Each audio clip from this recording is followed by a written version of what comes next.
বাংলা আন্তর্জাতিক সংবাদে আপনাকে স্বাগত। শুরুতেই জানাবো আজকের গুরুত্বপূর্ণ আপডেট আন্তর্জাতিক সংবাদগুলোর শিরোনাম। হাসিনার ২১ বছর কারাদণ্ড, পূর্বাচল নতুন শহর প্রকল্পে প্লট বরাদ্দে জালিয়াতির ৩ মামলায় সাবেক প্রধানমন্ত্রী শেখ হাসিনাকে ২১ বছরের কারাদণ্ড এবং ৩ লাখ টাকা জরিমানা করা হয়েছে। নির্বাচনে ৩ স্তরে থাকবে নিরাপত্তা ব্যবস্থা। তফসিল ঘোষণার পরই নির্বাচনী পরিবেশ রক্ষায় আইনশৃঙ্খলা বাহিনীকে কঠোর অবস্থান নিতে নির্দেশনা দিয়েছে নির্বাচন কমিশন ইসি। এজন্য ৩ স্তরের নিরাপত্তা ব্যবস্থা থাকবে। মুক্তিযোদ্ধা ও জুলাই যোদ্ধাদের নিয়ে প্রচারে নামবে বিএনপি। ত্রয়োদশ জাতীয় নির্বাচনের বাকি মাত্র ২.৫ মাস। ভোটের মাঠে এখন প্রচারণা সহ নানা কৌশল ঠিক করছে রাজনৈতিক দলগুলো। এরই অংশ হিসেবে বিজয়ের মাস ডিসেম্বরকে কেন্দ্র করে বড় পরিকল্পনা সাজিয়েছে বিএনপি। ও সর্বশেষে যা থাকছে, যুদ্ধবিরতির বর্ষপূর্তির দিনে লেবাননে নতুন করে ইসরায়েলি হামলা। লেবাননের সশস্ত্র গোষ্ঠী হিজবুল্লাহর সঙ্গে যুদ্ধবিরতি চুক্তির বর্ষপূর্তির দিনে দেশটিতে নতুন করে হামলা চালিয়েছে ইসরায়েলের সামরিক বাহিনী। এই ছিল আজকের আলোচিত শিরোনামগুলো। এখন বিস্তারিত সংবাদে আসছি, তবে তার আগে অনুরোধ রইল প্রতিদিনের আপডেট সংবাদগুলো সবার আগে পেতে ভিডিওটিতে একটি লাইক দিন এবং চ্যানেলটি সাবস্ক্রাইব করুন এবং কমেন্টে জানান যে আপনি কোন জায়গা বা কোন দেশ থেকে এই খবরটি দেখছেন। হাসিনার ২১ বছর কারাদণ্ড, পূর্বাচল নতুন শহর প্রকল্পে প্লট বরাদ্দে জালিয়াতির ৩ মামলায় সাবেক প্রধানমন্ত্রী শেখ হাসিনাকে ২১ বছরের কারাদণ্ড এবং ৩ লাখ টাকা জরিমানা করা হয়েছে। শেখ হাসিনার ছেলে সজীব ওয়াজেদ জয় এবং মেয়ে সাইমা ওয়াজেদ পুতুলকে পৃথক ২ মামলায় ৫ বছর করে সাজা ও ১ লাখ টাকা করে জরিমানা করেছেন আদালত। শেখ হাসিনার বিরুদ্ধে রাষ্ট্রের নির্বাহী চেয়ারে বসে ক্ষমতার অপব্যবহার, আইন ও বিধি ভঙ্গ করে জালিয়াতি প্রতারণার মাধ্যমে প্লট বরাদ্দ নেওয়ার অভিযোগ সন্দেহাতীতভাবে প্রমাণিত হয়েছে। এরই পরিপ্রেক্ষিতে মামলার বিচার শুরুর ৪ মাসের মাথায় বৃহস্পতিবার ঢাকার ৫ম বিশেষ জজ আদালতের বিচারক মোহাম্মদ আবদুল্লাহ আল মামুন এ রায় ঘোষণা করেন। মামলা দায়েরের ৮ মাসের মাথায় এ রায় এলো। এর আগে ১৭ নভেম্বর জুলাই গণহত্যার অভিযোগে মানবতাবিরোধী অপরাধের মামলায় শেখ হাসিনাকে মৃত্যুদণ্ড দেন আন্তর্জাতিক অপরাধ ট্রাইব্যুনাল। ৫ আগস্ট তিনি ছাত্র জনতার আন্দোলনের মুখে দেশ থেকে পালিয়ে ভারতে আশ্রয় নেন। পলাতক আসামি হিসেবে জুলাই হত্যাকাণ্ড ও প্লট দুর্নীতির মামলায় তার সাজা হলো। এসব মামলায় তাকে আপিল করতে হলে আদালতে সশরীরে আত্মসমর্পণ করতে হবে। ১ ডিসেম্বর শেখ হাসিনা ও তার বোন শেখ রেহানা সহ জড়িত ১৭ আসামির বিরুদ্ধে আরও একটি মামলার রায় ঘোষণার দিন ধার্য আছে। এছাড়া শেখ রেহানার ছেলে রাদওয়ান মুজিব সিদ্দিক ববি, মেয়ে টিউলিপ সিদ্দিক ও আজমিনা সিদ্দিকের বিরুদ্ধে বিচারাধীন আরও ২ মামলার রায়ের তারিখও সেদিন জানা যাবে। বৃহস্পতিবার দেওয়া রায়ে হাসিনা, জয়, পুতুল ছাড়াও সাবেক গণপূর্ত প্রতিমন্ত্রী শরীফ আহমেদ, সাবেক প্রধানমন্ত্রীর একান্ত সচিব মোহাম্মদ সালাহুদ্দিন, জাতীয় গৃহায়ন ও গণপূর্ত মন্ত্রণালয়ের সাবেক সচিব মোহাম্মদ শহীদুল্লাহ খন্দকার, সাবেক অতিরিক্ত সচিব প্রশাসন কাজী ওয়াসিউদ্দিন, রাজুকের সাবেক চেয়ারম্যান মোহাম্মদ আনিসুর রহমান মিয়া সহ ১৯ আসামিকে বিভিন্ন মেয়াদে সাজা দেওয়া হয়েছে। মামলায় মোট আসামি ছিলেন ২৩ জন। তবে অভিযোগ সন্দেহাতীতভাবে প্রমাণিত না হওয়ায় গৃহায়ন ও গণপূর্ত মন্ত্রণালয়ের প্রশাসনিক কর্মকর্তা মোহাম্মদ সাইফুল ইসলাম সরকারকে মামলা থেকে খালাস দেওয়া হয়েছে। এদিকে রায়ে হাসিনার সর্বোচ্চ সাজা যাবজ্জীবন না হওয়ায় অসন্তোষ প্রকাশ করেছে দুদকের প্রসিকিউশন। দুদকের অনুসন্ধান শুরু হয়েছিল গত বছর ৫ সেপ্টেম্বর দৈনিক যুগান্তরে প্রকাশিত একটি অনুসন্ধানী প্রতিবেদনের সূত্র ধরে। পরে মামলা করে দুদক। বৃহস্পতিবার রায় ঘোষণার সময় আদালত যুগান্তরকে ধন্যবাদ জানান। ১৯ আসামির যে সাজা হলো, রায় হওয়া ৩ মামলার মধ্যে ২ মামলায় সাবেক প্রধানমন্ত্রীর একান্ত সচিব মোহাম্মদ সালাহুদ্দিনের ১২ বছর ও ২ লাখ টাকা জরিমানা, ৩ মামলায় সাবেক প্রতিমন্ত্রী শরীফ আহমেদ, জাতীয় গৃহায়ন ও গণপূর্ত মন্ত্রণালয়ের সাবেক সচিব মোহাম্মদ শহীদুল্লাহ খন্দকার এবং সাবেক অতিরিক্ত সচিব প্রশাসন কাজী ওয়াসিউদ্দিনের ১৮ বছর সাজা এবং ৩ লাখ টাকা জরিমানা করা হয়েছে। রায়ে রাজুকের সাবেক চেয়ারম্যান মোহাম্মদ আনিসুর রহমান মিয়াকে ৩ মামলায় ১৫ বছর ও ৩ লাখ টাকা জরিমানা, সাবেক সদস্য পরিকল্পনা মোহাম্মদ নাসির উদ্দিন ও সাবেক মেজর অবসর ইঞ্জিনিয়ার শামসুদ্দিন আহমেদ চৌধুরীকে ৩ মামলায় ৯ বছর কারাদণ্ড ও ৬০,০০০ টাকা জরিমানা করা হয়। ৩ মামলায় সিনিয়র সহকারী সচিব পুরবী গোলদারের ৩ বছর দণ্ড ও ২০,০০০ টাকা জরিমানা, ২ মামলায় সাবেক সদস্য উন্নয়ন নিয়ন্ত্রণ তন্ময় দাস, সাবেক সদস্য এস্টেট ও ভূমি মোহাম্মদ নুরুল ইসলামকে ৬ বছরের কারাদণ্ড ও ৪০,০০০ টাকা জরিমানা করা হয়। এছাড়া রাজুকের সাবেক সদস্য প্রশাসন ও অর্থ কবির আল আসাদ, সাবেক সদস্য উন্নয়ন ও নিয়ন্ত্রণ মোহাম্মদ শফিউল হক, সাবেক পরিচালক এস্টেট ও ভূমি 2 শেখ শাহিনুল ইসলাম, সাবেক পরিচালক মোহাম্মদ কামরুল ইসলামকে 3 বছরের কারাদণ্ড ও 20,000 টাকা জরিমানা, সাবেক উপপরিচালক হাফিজুর রহমান, সাবেক সহকারী পরিচালক হাবিবুর রহমান, সাবেক সহকারী পরিচালক মাজহারুল ইসলামের 1 মামলায় 1 বছরের কারাদণ্ড ও 5,000 টাকা জরিমানা, 2 মামলায় সাবেক সহকারী পরিচালক নায়েব আলী শরীফের 2 বছরের কারাদণ্ড ও 15,000 টাকা জরিমানা এবং 3 মামলায় সাবেক সদস্য এস্টেট ও ভূমি মোহাম্মদ খুরশিদ আলমের 3 বছরের কারাদণ্ড ও 15,000 টাকা জরিমানা করা হয়। এদিন কারাগারে আটক আসামি খুরশিদ আলমকে সকাল 9:30টার দিকে আদালতে হাজির করা হয়। তার উপস্থিতিতে বিচারক রায় ঘোষণা করেন। রায় শেষে সাজা পরোয়ানা দিয়ে তাকে কারাগারে পাঠানো হয়। রায় ঘোষণার পর রাষ্ট্রপক্ষের আইনজীবী মইনুল হাসান বলেন, শেখ হাসিনাকে পৃথক 3 মামলায় 7 বছর করে 21 বছরের কারাদণ্ড দিয়েছেন আদালত। আমরা এই রায়ে খুশি নই। আমরা প্রত্যাশা করেছিলাম প্রত্যেক মামলায় শেখ হাসিনার সর্বোচ্চ সাজা যাবজ্জীবন কারাদণ্ড হবে। দুদকের সঙ্গে কথা বলে আমরা এই রায়ের বিরুদ্ধে হাইকোর্টে যাব কিনা সিদ্ধান্ত নেব। তবে দোষী প্রমাণিত হলেও সর্বোচ্চ সাজা না হওয়ায় আমরা এই রায়ে অখুশি হয়েছি। অভিযোগ, গত বছরের সেপ্টেম্বরে দৈনিক যুগান্তরে শেখ হাসিনার পরিবারের 6 জন সদস্যের নামের পূর্বাচল নতুন শহর প্রকল্পে প্লট বরাদ্দে অনিয়মের অভিযোগ অনুসন্ধানে শুরু করে দুদক। এরপর 6টি মামলা হয়। তদন্ত শেষে 10 মার্চ 6 মামলায় শেখ হাসিনা পরিবারের 7 জন সহ 23 আসামির বিরুদ্ধে অভিযোগপত্র অনুমোদন করা হয়। 31 জুলাই 6 মামলায় তাদের বিরুদ্ধে অভিযোগ গঠন করেন ঢাকার 5ম বিশেষ জজ আদালত ও ঢাকার 4র্থ বিশেষ জজ আদালত। রায় ঘিরে আদালত পাড়ায় কড়া নিরাপত্তা, বিজিবি মোতায়েন। শেখ হাসিনা, তার ছেলে সজীব ওয়াজেদ জয় এবং মেয়ে সাইমা ওয়াজেদ পুতুলের বিরুদ্ধে প্লট বরাদ্দে দুর্নীতির মামলার রায়কে ঘিরে আদালত পাড়া ছিল নিরাপত্তার চাদরে ঘেরা। সরেজমিন দেখা যায়, সকাল থেকে ঢাকার 5 নম্বর বিশেষ জজ আদালতের মূল ফটকে পুলিশের পাশাপাশি মোতায়েন করা হয় বিজিবি। মূল ফটকের 2 পাশে 6 জন বিজিবি সদস্যকে সতর্ক অবস্থায় দেখা যায়। ডিউটিরত পুলিশের উপপরিদর্শক এসআই মোহাম্মদ জাকিল হোসেন যুগান্তরকে বলেন, পুলিশের 60 জন সদস্য নিরাপত্তার দায়িত্বে রয়েছেন। এদিকে রায় ভিড়ে ঢাকা মহানগরীর বিভিন্ন গুরুত্বপূর্ণ স্থানে সতর্ক অবস্থানে ছিলেন আইন শৃঙ্খলা রক্ষাকারী বাহিনীর সদস্যরা। ডিএমপির গণমাধ্যম শাখার উপকমিশনার ডিসি মোহাম্মদ তালেবুর রহমান যুগান্তরকে বলেন, রায় ঘিরে রাজধানীর আইন শৃঙ্খলা পরিস্থিতি স্বাভাবিক আছে। কোনো ধরনের নাশকতামূলক কর্মকাণ্ডের তথ্য আমাদের কাছে আসেনি। আইন শৃঙ্খলা পরিস্থিতি স্বাভাবিক রাখতে পর্যাপ্ত সংখ্যক পুলিশ সদস্য মোতায়েন রয়েছেন। নির্বাচনে 3 স্তরে থাকবে নিরাপত্তা ব্যবস্থা। তফসিল ঘোষণার পরই নির্বাচনী পরিবেশ রক্ষায় আইন শৃঙ্খলা বাহিনীকে কঠোর অবস্থান নিতে নির্দেশনা দিয়েছে নির্বাচন কমিশন ইসি।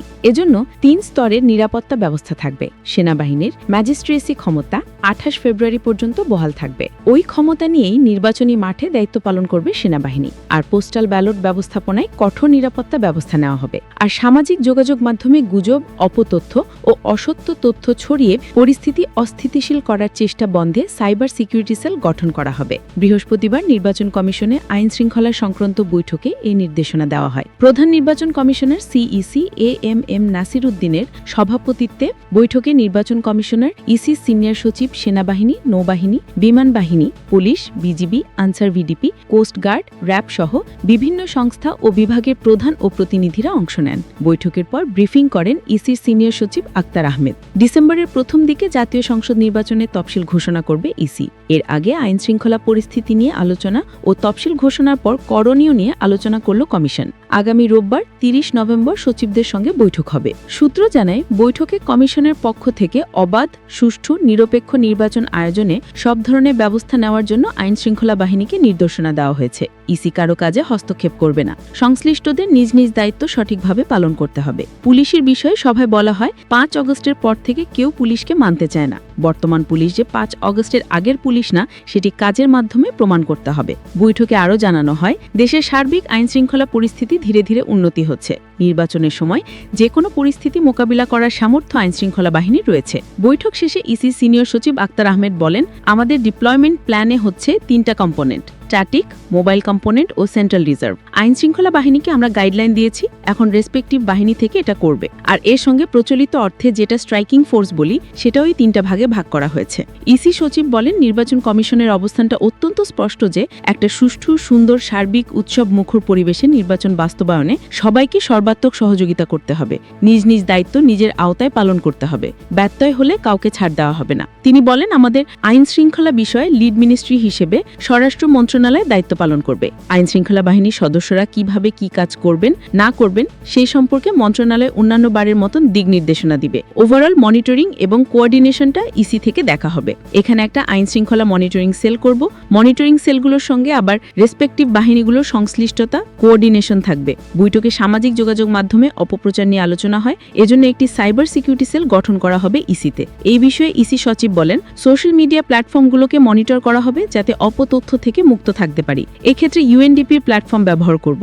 ইসি নিজস্ব সক্ষমতা যেটা আছে এর সঙ্গে তথ্য মন্ত্রণালয়, সিআইডি এবং অন্যান্য যে এজেন্সি ফ্যাক্ট চেকের সক্ষমতা আছে সেগুলো কোঅর্ডিনেট করব। তিনি বলেন, বৈঠকে অবৈধ অস্ত্র উদ্ধার, বৈধ অস্ত্র জমা নেওয়া, গোয়েন্দা নজরদারি বাড়ানো, সন্ত্রাসীদের বিরুদ্ধে ব্যবস্থা নেওয়া সহ আইনশৃঙ্খলা পরিস্থিতি নিয়ন্ত্রণে তৎপরতা বাড়ানোর জন্য বলা হয়েছে। সন্ত্রাসী যারা আছে তাদের বিষয়ে আরও নজরদারি রাখতে হবে এবং আইনের আওতায় আনতে হবে। Electoral inquiry committee, judicial magistrate এবং এক্সিকিউটিভ ম্যাজিস্ট্রেট মাঠে থাকবেন। আক্তার আহমেদ বলেন, সারা দেশে একই দিনে গণভোট এবং জাতীয় সংসদের নির্বাচনে ভোট হবে, কাজে মুভমেন্ট বাড়বে। সেক্ষেত্রে স্থানীয় পর্যায়ে যানবাহনের স্বল্পতার বিষয়ে সভায় আলোচনা হয়েছে। মুক্তিযোদ্ধা ও জুলাই যোদ্ধাদের নিয়ে প্রচারে নামবে বিএনপি। ত্রয়োদশ জাতীয় নির্বাচনের বাকি মাত্র 2.5 মাস। ভোটের মাঠে এখন প্রচারণা সহ নানা কৌশল ঠিক করছে রাজনৈতিক দলগুলো। এরই অংশ হিসেবে বিজয়ের মাস ডিসেম্বরকে কেন্দ্র করে বড় পরিকল্পনা সাজিয়েছে বিএনপি। 1 ডিসেম্বর থেকে 16 দিনব্যাপী মশাল প্রজ্বালন কর্মসূচি হাতে নিতে যাচ্ছে দলটি। এর উদ্দেশ্য নির্বাচনকে সামনে রেখে বার্তা দেওয়া, 71-এর মহান মুক্তিযুদ্ধ ও 24-এর গণ অভ্যুত্থানের চেতনা ধারণ করে তারা পথ চলতে চায়। এই কর্মসূচি চট্টগ্রাম থেকে শুরু হবে। 16 ডিসেম্বর মহান বিজয় দিবসে ঢাকায় বড় সমাবেশের মধ্যে দিয়ে শেষ হবে। এতে মূল চমক থাকবে 71-এর বীর মুক্তিযোদ্ধা এবং 24-এর গণ অভ্যুত্থানের আহত যোদ্ধা ও শহীদ পরিবারের সদস্যদের অংশগ্রহণ। মূলত এর মধ্য দিয়ে আনুষ্ঠানিকভাবে ভোটের প্রচারে নামছে বিএনপি। দলটির একাধিক নীতি নির্ধারকের সঙ্গে কথা বলে জানা গেছে এসব তথ্য। এই কর্মসূচি পরিকল্পনায় যুক্ত একাধিক বিএনপি নেতা যুগান্তরকে জানান, আধুনিক সময়ে অলিম্পিকে মশাল প্রজ্বালনের মতোই প্রতীকী অনুষ্ঠান হয়। অনেকটা এরকমভাবেই 1 ডিসেম্বর চট্টগ্রামে স্বাধীনতা পার্কে বড় সমাবেশের মধ্য দিয়ে মশাল প্রজ্বালন ও বহন শুরু হবে। তা বিভাগীয় শহরও বেশ কয়েকটি জেলায় ঘুরে ঢাকায় এসে শেষ হবে। পথে কয়েকটি পথসভা করার কথা রয়েছে।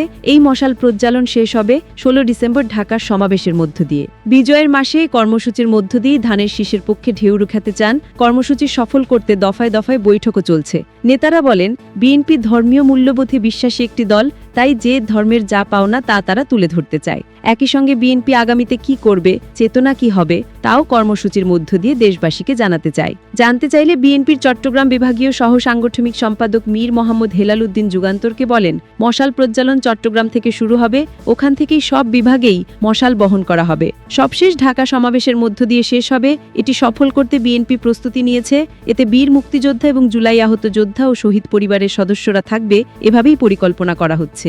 বিএনপি সূত্র জানায়, এই কর্মসূচি সফল করতে জাতীয়তাবাদী মুক্তিযোদ্ধা দলকে বিশেষ দায়িত্ব দেওয়া হয়েছে। এছাড়া জুলাই আহত যোদ্ধা ও শহীদ পরিবারের সদস্যরাও থাকবেন বলে নিশ্চিত করা হয়েছে। বিএনপির কেন্দ্রীয় একাধিক নেতা জানান, জুলাই যোদ্ধা ও শহীদ পরিবারের সদস্যদের মধ্যে যারা বেশি পরিচিত তারা থাকবেন। এর মধ্যে শহীদ মুগ্ধের ছোট ভাই ও সদ্য বিএনপিতে যোগদানকারী মীর মাহবুবুর রহমান স্নিগ্ধ রয়েছেন।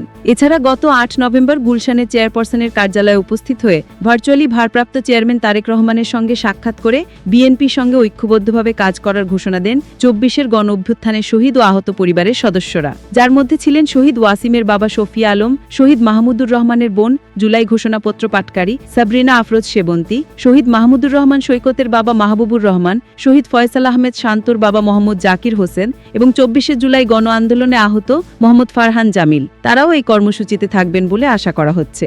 সূত্রমতে গত সোমবারও জুলাই গণ অভ্যুত্থানে ময়মনসিংহের ধোবাউড়ার শহীদ পরিবারের সদস্যরা বিএনপিতে যোগ দেন। তারা হলেন 24শে জুলাইয়ে ঢাকায় মহাখালীতে পুলিশের গুলিতে নিহত ঘোষগাঁও ইউনিয়নের জরিপাপাড়ার শহীদ শাহজাহানের মা সাদেদা বেগম, ঢাকার বাড্ডায় পুলিশের গুলিতে নিহত শহীদ সোহেল মিয়ার বাবা আব্দুল হাকিম, ঢাকার আজমপুরে পুলিশের গুলিতে শহীদ মাজেদুল ইসলামের বাবা আব্দুল মান্নান, ভাই জালাল উদ্দিন এবং ঢাকার সাভারে পুলিশের গুলিতে শহীদ মৌলানা সাদেকুর রহমানের ভাই হাফেজ মৌলানা সাদ্দাম হোসেন প্রাথমিক সদস্য ফর্মে সই করে বিএনপিতে যোগ দেন।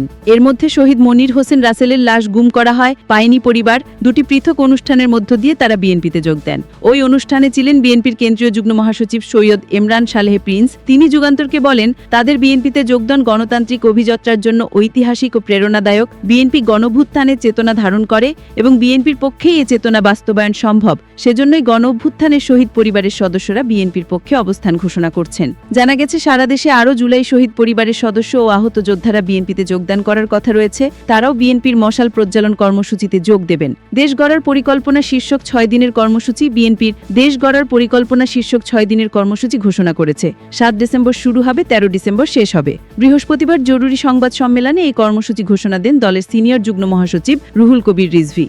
এসব কর্মসূচি বাস্তবায়নে রুহুল কবির রিজভির নেতৃত্বে 21 জন সদস্যের কমিটি গঠন করা হয়েছে। কর্মসূচিতে প্রধান অতিথি হিসেবে ভার্চুয়ালি থাকবেন দলের ভারপ্রাপ্ত চেয়ারম্যান তারেক রহমান। এই 6 দিনের কর্মসূচি রাজধানীর ইঞ্জিনিয়ার্স ইনস্টিটিউশনে অনুষ্ঠিত হবে। বিএনপি, যুবদল, স্বেচ্ছাসেবক দল, ছাত্রদল, কৃষক দল ও উলেমা দলের উদ্যোগে পৃথকভাবে এই কর্মসূচি পালন হবে। এই কর্মসূচির উদ্বোধন করবেন দলের সিনিয়র নেতারা। প্রথম দিনে 7 ডিসেম্বরের কর্মসূচির উদ্বোধন করবেন মহাসচিব মির্জা ফখরুল আলমগীর।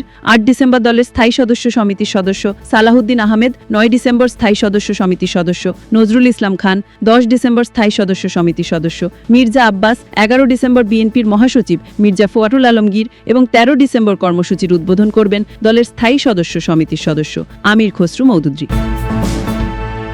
ওই সর্বশেষে যা থাকছে, যুদ্ধবিরতির বর্ষপূর্তির দিনে লেবাননে নতুন করে ইসরায়েলি হামলা। লেবাননের সশস্ত্র গোষ্ঠী হিজবুল্লাহর সঙ্গে যুদ্ধবিরতি চুক্তির বর্ষপূর্তির দিনে দেশটিতে নতুন করে হামলা চালিয়েছে ইসরায়েলের সামরিক বাহিনী। বৃহস্পতিবার 27 নভেম্বর হিজবুল্লাহর অবস্থান লক্ষ্য করে এই হামলা চালানোর দাবি করেছে ইসরায়েলি বাহিনী। খবর এএফপির। লেবাননের রাষ্ট্রীয় বার্তা সংস্থা ন্যাশনাল নিউজ এজেন্সি NNA বলেছে, দেশটির দক্ষিণাঞ্চলীয় জেজিন এলাকার আল মাহমুদিয়া ও আল জারমায় একাধিক বিমান হামলা চালিয়েছে ইসরায়েলি বাহিনী। এক বিবৃতিতে ইসরায়েলি সেনাবাহিনী বলেছে, দক্ষিণ লেবাননের বিভিন্ন এলাকায় হিজবুল্লাহর অবকাঠামো লক্ষ্য করে হামলা চালানো হয়েছে। হামলায় হিজবুল্লাহর অবকাঠামো ধ্বংস হয়েছে। বিবৃতিতে বলা হয়েছে, হিজবুল্লাহর অস্ত্র মজুত ছিল এমন বেশ কয়েকটি উৎক্ষেপণ স্থাপনা, সামরিক চৌকি এবং অস্ত্র সংরক্ষণাগারেও হামলা চালানো হয়েছে।